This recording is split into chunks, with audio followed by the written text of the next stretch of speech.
Okay, i-flex natin yung ating natapos yung training board. O sige, test it in forward reverse operation yung ating motor. Okay.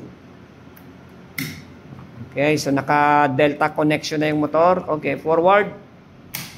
Okay, may indication. Then motor running. Okay, yung VFD natin, nagpo-provide lang ng power supply. Then stop.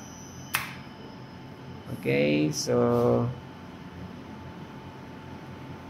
mahirap kasing i-reverse yan kagad eh. Pag umaano pa, sige, pigilan mo lang siya para huminto. O sige, reverse. Okay, umikot siya ng pabaliktad, di ba? Okay, stop. Okay, tugulan mo. Okay, let's operate it in Y, delta.